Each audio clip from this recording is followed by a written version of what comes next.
Yes മക്കളെ, നിങ്ങളുടെ +1 time table വന്ന് ഇതൊരു ഹാപ്പി ന്യൂസ് തന്നെയാണ്. അതായത് ശരിക്കും ഒരു മാസക്കാലം നിങ്ങൾക്ക് പഠിക്കാനുള്ളത് 6 വിഷയമാണെങ്കിൽ 6 ദിവസം അല്ലെങ്കിൽ ഒരു 15 ദിവസം കൊണ്ട് തീർക്കേണ്ട ടൈം ടേബിൾ നിങ്ങൾക്ക് നല്ല അടിപൊളിയായിട്ട് തന്നെ കിട്ടിയിട്ടുണ്ട്. പഠിക്കാൻ നല്ല സമയമുണ്ട്. പഠിക്കാൻ തീരുമാനിച്ചവർക്ക് മാത്രം. മക്കളെ, ഹ്യൂമാനിറ്റീസിന്റെ +1 ടൈം ടേബിൾ ഒന്ന് നമുക്ക് നോക്കാം. അതായത് നിങ്ങൾക്ക് മാർച്ച് 5 സ്റ്റാർട്ട് ചെയ്ത് മാർച്ച് ഏകദേശം 27 അവസാനിക്കുന്നത്. പക്ഷെ നിങ്ങളുടെ ഹ്യൂമാനിറ്റീസ് സബ്ജക്ട് ശരിക്കും നിങ്ങൾക്ക് മാർച്ച് 25 എന്ത് ചെയ്യുന്നുണ്ട്, നിങ്ങളുടെ അവസാനിക്കുന്നുണ്ട്. അതായത് മാർച്ച് 5 നിങ്ങൾക്ക് ഇംഗ്ലീഷ് കോമൺ ആയിട്ടുള്ള സംഭവം, സയൻസിനും കൊമേഴ്സിനും ഹ്യൂമാനിറ്റീസിനൊക്കെ മാർച്ച് 5 ഇംഗ്ലീഷ് സ്റ്റാർട്ട് ചെയ്യും. ആ ഇംഗ്ലീഷാണ് നമുക്ക് എല്ലാവർക്കും ഒരു പ്രയാസം. പിന്നെ എക്കണോമിക്സ് ആണ്. അപ്പോൾ ആ 5 കഴിഞ്ഞാൽ പിന്നെ നിങ്ങൾക്ക് ജോഗ്രഫി, എല്ലാവർക്കും ജോഗ്രഫി ഉണ്ടാവില്ല, ഉള്ളവർക്കുടെ കാര്യം പറയുന്നത് ജോഗ്രഫി വരുന്നത് മാർച്ച് 9.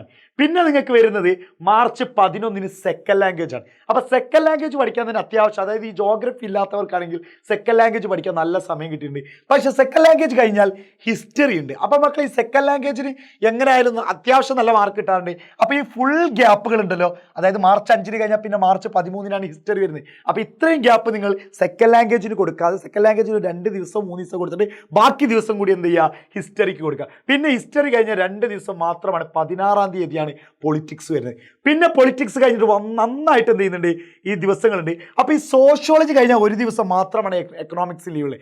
അതായത് നിങ്ങൾ ഈ സോഷ്യോളജിക്ക് ഒരു 2-3 ദിവസം സോഷ്യോളജിയുടെ ഈ ഗ്യാപ്പില്ലേ, ഈ വരുന്ന ഗ്യാപ്പില്ലേ മക്കളെ, ഈ ഗ്യാപ്പിൽ നിന്ന് 2 ദിവസം എക്കണോമിക്സിനും കൂടി കൊടുക്കുക. എൻ്റെ അഭിപ്രായത്തിൽ സോഷ്യോളജിനേക്കാൾ നിങ്ങൾ പ്രയോറിറ്റി കൊടുക്കേണ്ടത് എക്കണോമിക്സിനാണ്. എക്കണോമിക്സ് വരുന്ന മാർച്ച് 25 23 സോഷ്യോളജി വരുന്നത്.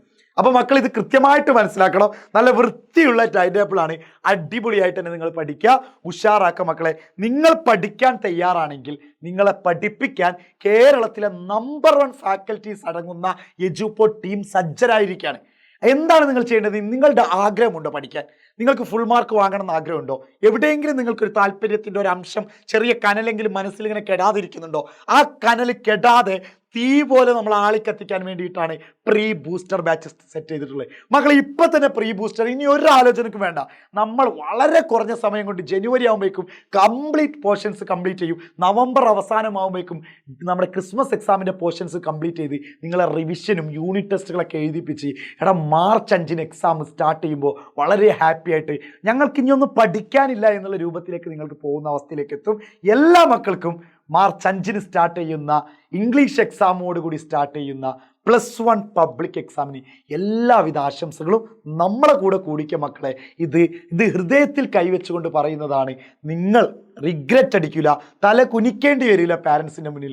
റിസൾട്ട് വരുന്ന ആ സമയത്ത്, അതായത് മെയ് മാസം അല്ലെങ്കിൽ ജൂൺ മാസമൊക്കെ ആയിട്ട് റിസൾട്ട് വരും. ആ റിസൾട്ട് വരുമ്പോൾ ഏറ്റവും നന്നായിട്ട് നിങ്ങൾക്ക് പറയാൻ പറ്റും, ഹ്യൂമാനിറ്റീസ് എടുത്തതിൻ്റെ പേരിൽ 1 വട്ടം 2 വട്ടം 3 വട്ടം കുടുംബത്തിൻ്റെ മുന്നിൽ, കസിൻസിൻ്റെ മുന്നിൽ, നമ്മൾ പറയുന്ന പാരൻസിൻ്റെ മുന്നിൽ, എന്തിന് 10ാം ക്ലാസ്സിൽ പഠിച്ച പല ടീച്ചേഴ്സ് നിങ്ങളോട് ചോദിച്ചിട്ടുണ്ടോ എന്തിനാണ് ഹ്യൂമാനിറ്റീസ് എടുത്ത്?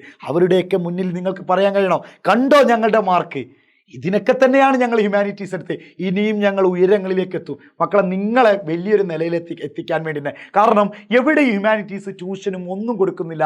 ആകെയുള്ള പ്ലാറ്റ്ഫോം അത് എജുപോർട്ട് തന്നെയാണ്. ആ എജുപോർട്ടാണ് പറയുന്നത് നിങ്ങളെ നമ്മൾ ഉയർത്തുക തന്നെ ചെയ്യും. നിങ്ങളെ കൂടെ തന്നെയുണ്ട് മക്കളെ. നെഞ്ചിൽ കൈവച്ചുകൊണ്ട് പറയാണ്, നിങ്ങളെ ഒരിക്കലും കൈവിടില്ല. നിങ്ങളോട് ഞാൻ പറയുന്നത്, പ്രീ ബൂസ്റ്റർ ജോയിൻ ചെയ്തോ, അതൊരിക്കലും നിങ്ങൾക്ക് നഷ്ടമാവില്ല. നിങ്ങൾ ഈ ഒരു വർഷം എടുക്കുന്ന ഏറ്റവും വലിയൊരു തീരുമാനമായിരിക്കും. അതുകൊണ്ട് നമ്മുടെ മന്ത്രി അപ്പൂപ്പനൊക്കെ നമുക്ക് എന്ത് ചെയ്യാം, നമ്മുടെ ശിവൻകുട്ടി സാറിനൊക്കെ നല്ലൊരു എന്ത് കൊടുക്കാം, ജയ് കൊടുക്കാം. കാരണം നല്ലൊരു ടൈം ടേബിളാണ്. ഇനി ഇതൊന്നും മാറ്റാതിരുന്നാൽ മതി. അപ്പോൾ എല്ലാവർക്കും wish you all the best.